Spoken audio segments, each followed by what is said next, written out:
Aqui, Diniz. Pavarotti não veio hoje?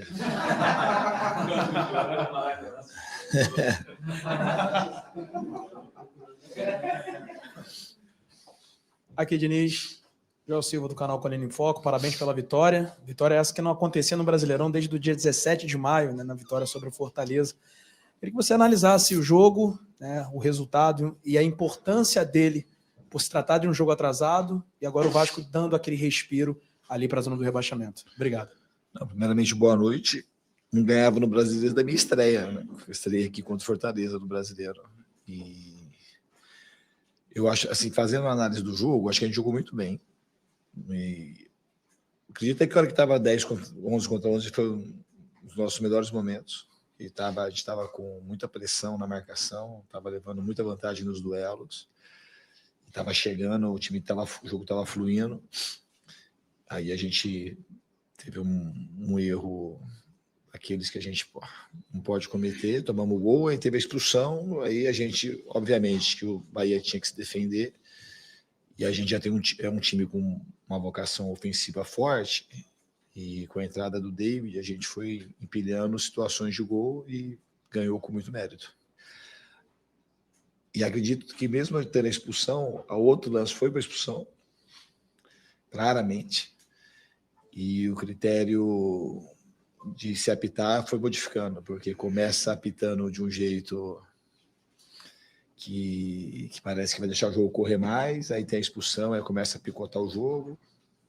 O juiz era o quarto árbitro lá em Porto Alegre, os caras fizeram cera desde o começo do jogo, não fez menção em nenhum momento de dar um cartão amarelo, e o Léo Jardim vai ser, nos próximos anos aí, vai ser o único goleiro expulso, porque talvez aqui no Brasil, por conta do que aconteceu lá no Sul, por conta do juiz achar que está retardando o jogo, está fazendo cera.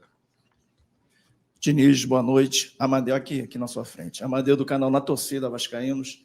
Essa vitória, parabéns pela vitória, primeiramente. Obrigado. Essa vitória pode ser um divisor de águas para a confiança do elenco? Como você enxerga a resposta emocional dos jogadores após mais um erro na saída de bola? E se a seleção brasileira realmente ganhou o número 10, Felipe Coutinho? Porque a partida que o Coutinho fez hoje, se aquela bola da falta entra, realmente era chave de ouro. Boa noite. Começar pelo Felipe, eu acho que o Felipe ele se credencia cada vez mais para poder ser um nome para disputar a Copa do Mundo. Ele leva uma vantagem sobre a maioria dos seus concorrentes, porque ele não é um jogador que precisa ser testado com a camisa da seleção, nem em Copa do Mundo, nem em Champions League, nem em grandes eventos. E ele cada vez mais se coloca nessa condição. Fez mais uma partida brilhante, fez gol, podia ter feito um golaço de falta. Treina cada vez mais, está se livrando cada vez mais também, ficando cada vez mais longe do departamento médico. Então, de fato, ele se credencia jogo a jogo a ser um dos candidatíssimos à vaga na Copa do Mundo. Em relação à confiança, eu acho que desde quando eu cheguei aqui, tinha algumas perguntas frequentes, que o time era um time que se abalava emocionalmente, quando tomava gol, não reagia. E eu não senti isso comigo aqui no Vasco. Eu não tive... A gente foi jogando de uma maneira muito focado, mesmo nos jogos que a gente não conseguiu vencer. Aconteceu até o contrário, às vezes dá um pouco de relaxamento em momentos que a gente está ganhando e que faltava uma certa consistência para o time. Eu não acredito assim no negócio de ser um divisor de águas. Eu acho que a gente está trabalhando de uma maneira consistente. Eu acho que os últimos jogos, todos eles a gente teve muito mais chance de ganhar do que de perder. Desde o jogo do Sport que a gente venceu, os jogos contra o Botafogo, o jogo do Flamengo foi um jogo mais equilibrado, que a gente teve chance de ganhar e de perder.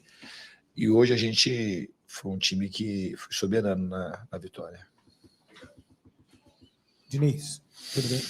Eu queria te perguntar sobre o Puma, porque reserva do Paulo Henrique você vem utilizando na lateral esquerda, ao meu sentir, vem dando conta do resultado, e é um jogador daqueles que ainda não foram procurados pelo Vasco para renovar em dezembro.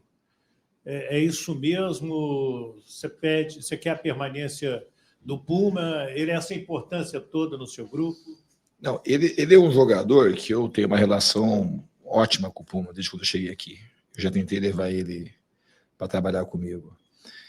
E ele é um jogador que eu gosto, sempre falei aqui internamente que eu gosto, e eu quero que ele permaneça. Ele é um jogador que tem qualidades muito importantes. Recaía sobre ele algumas críticas na questão da marcação, que comigo ele está indo cada vez melhor nesse quesito também. Ele é um jogador que é grande, jogador alto, jogador forte, jogador rápido, e que sempre jogou de lateral. Então, um jogador com essas características, não sei porque ele marca mal.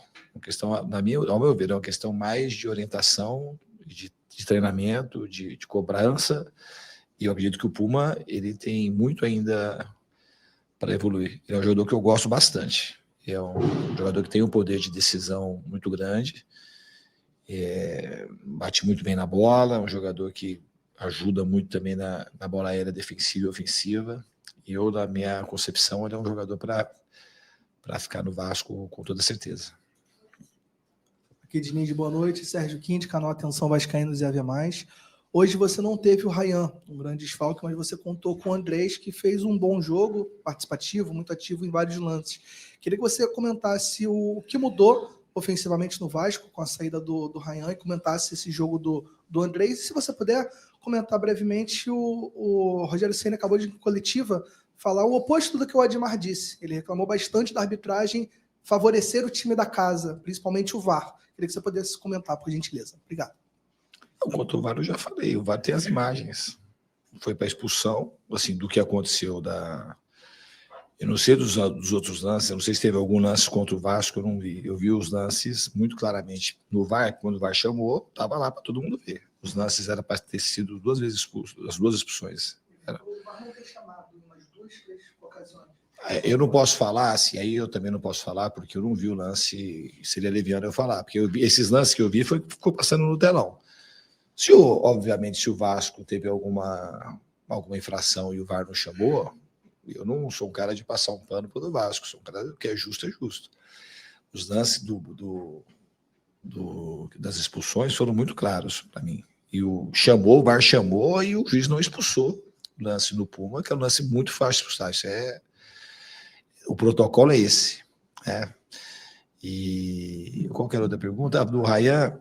Não, o Ryan hoje, o Andrés acho que substituiu muito bem o Ryan. São jogadores que têm algumas similaridades, são jogadores jovens, jogadores de muita potência física, de velocidade, e tem as suas diferenças. O Ryan é um jogador que busca mais a finalização, o Andrés é um jogador que busca mais o passe, joga mais assim pelos corredores laterais, o Ryan joga por fora e por dentro. Embora o Andrés aqui, a gente tem trabalhado ele para poder melhorar o jogo interno dele, que ele é um cara que pode evoluir muito por ali também. Ele fez uma partida muito boa, o Andrés. Olá, Diniz. Boa noite, Danilo do Expresso 923. Queria falar sobre a sua alteração no momento do Lucas Freitas para a entrada do David, ali no erro do Vasco na saída de bola que resultou no gol do Bahia. A gente viu ali uma discussão, mas uma discussão de jogo entre o Hugo Moura e o Lucas Freitas, e no lance seguinte, o Lucas Freitas perde uma bola ali na frente. Você percebeu um momento de desequilíbrio do Lucas Freitas em relação à partida para sacá-lo e a entrada do David? E um outro ponto em relação até o que o Rogério Ceni trouxe para a gente na coletiva, em relação à parte física do Vasco. E aí eu falo de Barros e Hugo Moura. Eles são uma base, um arcabouço para liberar Nuno, Coutinho, esse time que tem tanto talento pela frente, ter 2 volantes de mais pegada, facilita para esse time ter um pouco mais de equilíbrio? Não, facilita, dá um pouco mais de equilíbrio. Não sei se é a palavra um pouco mais de equilíbrio. A gente fala as coisas muito em cima do resultado, né? Também. Lá contra o Santos jogou o Jair e o Tietê, aí sua pergunta ia ser, com 2 jogadores tão leves, extraordinários na saída de bola. Uma questão que pode jogar com 2 jogadores como o de hoje, jogadores como jogou o Jair e o Tietê. Tudo depende, nunca é uma coisa só. Hoje, obviamente, se eu fosse te responder, ia falar que é claro que fica mais firme o time com isso, é claro. Ganha altura, ganha potência física. E se você fizesse a mesma pergunta contra o Santos, eu ia falar, lógico que o time ganha mais leveza, ganha mais condução, o time fica mais leve, tem mais chance de chegar no ataque. É saber ler e saber o melhor momento de cada um, mas hoje, não só hoje, os 2 jogadores, o Hugo, aliás, desde que eu cheguei aqui, um jogador que, na minha opinião, ele subiu umas 2 prateleiras. É um jogador que joga bem todas as partidas, de zagueiro, de volante, e treina todo dia bem. Eu não vi o Hugo Moura jogar mal comigo nenhum dia e nem treinar mal, nem uma sessão de treino. E não fica fora de treino. Então, um jogador que para mim, ele está subindo de patamar como jogador. É um dos grandes jogadores hoje de meio campo do futebol brasileiro, eu acho, o Hugo Moura. Tá, pela regularidade, desde quando eu cheguei aqui, ele pega a média dele comigo, o credencia e qualquer jogo, é contra o Flamengo, é contra o Bahia, em qualquer lugar, contra o Mirassol, qualquer jogo, o Hugo Moura entrega muito com a camisa do Vasco. Você fez uma outra pergunta, o que era? Sobre o Lucas Freitas. Não, o Lucas saiu porque eu ia alterar, porque a gente teve a expulsão e eu tinha que tirar alguém e ele era o jogador que eu acho que tinha que sair, para a gente poder ter mais volume ofensivo, mas não foi por conta do erro. Assim, vou tirar um jogador só porque eu não tem sentido isso. Então, se o Felipe Coutinho tivesse errado uma bola, ou fosse o próprio Hugo Moura, que até participou do lance, não foi por conta disso. Ele não saiu por conta do erro. Ele saiu por conta que precisava botar o time mais para frente, com a expulsão. E acabou dando certo, mas tinha muita lógica a saída dele. Fernando Diniz, parabéns pela vitória. Linique de canal Hora do Vasco. Você falou sobre o Puma Rodrigues, sobre a importância do jogador atualmente com o elenco, e ele está numa vaga do Lucas Piton, que desde que chegou no Vasco é titular absoluto. Eu queria entender na sua cabeça se essa vaga na lateral esquerda é disputada pelos dois hoje, caso o Piton volte pós-lesão. E se me permite mais uma, já projetando a semifinal da Copa do Brasil, como que você analisa a demissão, ou pedido de demissão do Renato Gaúcho no Fluminense? Eu acho que ele... É difícil fazer uma análise do que o Renato, se ele sentiu que ele tinha que sair, a gente tem que respeitar. E tá tudo certo. Bem, dá para fazer uma análise mais profunda. Eu, sinceramente, ocupei muito pouco o que aconteceu de repercussão. Mas se ele achou que era o momento ele tinha que sair, a gente tem que respeitar os motivos de cada um. Em relação ao Piton, não só o Piton em relação ao Puma, mas ao Vitor Luiz, eu vou colocar os jogadores que eu achar que vão ajudar mais o Vasco a vencer. E o Puma, hoje, ele é um dos titulares do time. O Piton também é um dos titulares do time. Assim como o Vitor Luiz, por uma opção minha, não foi imediato, mas uma hora, se eu achar que ele tem que jogar, ele vai jogar. Não vejo os jogadores... Eu vou respeitar sempre o melhor momento de cada um, nos treinamentos e nos jogos, para colocar o melhor time para jogar. Boa noite, Diniz. João Guerra do GE, parabéns pela vitória. Você falou ainda há pouco sobre o Hugo Moura e que ele subiu 2 patamares, 2 prateleiras ali no meio de campo. Eu gostaria de aproveitar esse momento para falar sobre o Barros, que foi o companheiro no meio de campo dele ali. Ele teve mais uma partida bem positiva no Vasco, tem até uma estatística de que desde que ele chegou e iniciou como titular, o Vasco não perdeu. Gostaria que você fizesse uma avaliação da partida dele e com o retorno do Tietê, até fazendo um gancho em relação a essa, como é que vai ficar essa disputa no meio-campo agora que o Barros chegou e tem tido boas atuações? Muito obrigado. É a mesma questão do Lineker, que perguntou do Puma. O Barros hoje também se transformou um dos titulares, como o Tietê é um dos titulares. Se o Jair fosse uma lesão menos séria e fosse voltar, também é um dos titulares. E eu vou procurar, analisando os treinamentos e nos jogos, os jogadores que eu acho que vão performar na minha cabeça para cada partida do Vasco. E é muito bom não ter só 11 titulares. Hoje a gente tem mais de 11 titulares, com certeza. O Barros se botou como titular, assim como o Puma também se bota como titular. O Tietê já estava sendo brilhante comigo, na realidade. O Tietê estava vivendo talvez também a melhor fase dele. Conheço o Tietê muito bem. Então, é muito bom ele voltar. E é uma pena que o Jair não pode voltar, porque a gente fica com um time muito mais robusto para poder enfrentar o Campeonato Brasileiro e depois as fases decisivas da Copa do Brasil.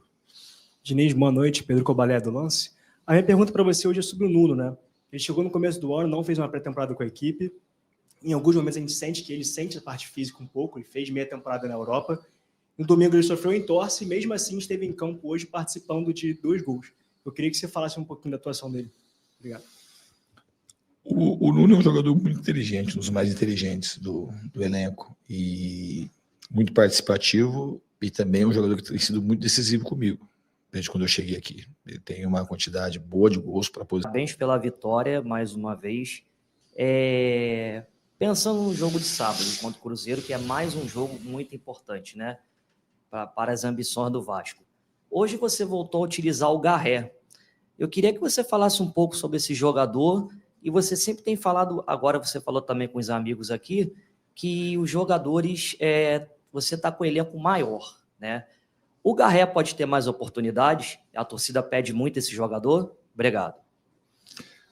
Eu vou responder com a mesma coerência que responder as outras perguntas em relação a isso. Eu coloco para jogar os jogadores conforme os treinos vão acontecendo, os jogadores vão dando confiança, depois precisa confirmar nos jogos.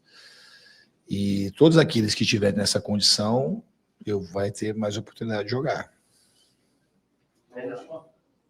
Boa noite, Diniz. Gabriel Rodrigues aqui da Trivela. Parabéns pela vitória. Agora o Vasco consegue abrir um pouquinho de gordura ali para a zona do rebaixamento, se aproxima da zona de classificação para a Sul-Americana. Queria saber se já dá para almejar outros objetivos para essa reta final do Campeonato Brasileiro e qual é o pensamento daqui para frente para o Vasco na competição. Eu acho que o Vasco tem que encarar os jogos como grandes finais, como encarou no jogo de hoje, e como encarou contra o Flamengo. A gente não tem por que a gente diminuir. Eu acho que isso é uma coisa, o sinal positivo do jogo de hoje. A gente teve algumas oportunidades de sinalizar que a gente tinha condição de avançar na tabela. Eu vou citar pelo menos duas, e hoje seria a terceira. Depois do jogo do São Paulo, depois da goleada do Santos, e hoje teve depois do jogo do Flamengo, que foi um jogo, embora fosse um empate, o time mostrou força e poder para poder avançar e não ficar nessa situação na tabela. Então, eu acredito que o time vai amadurecendo, isso tudo é treino.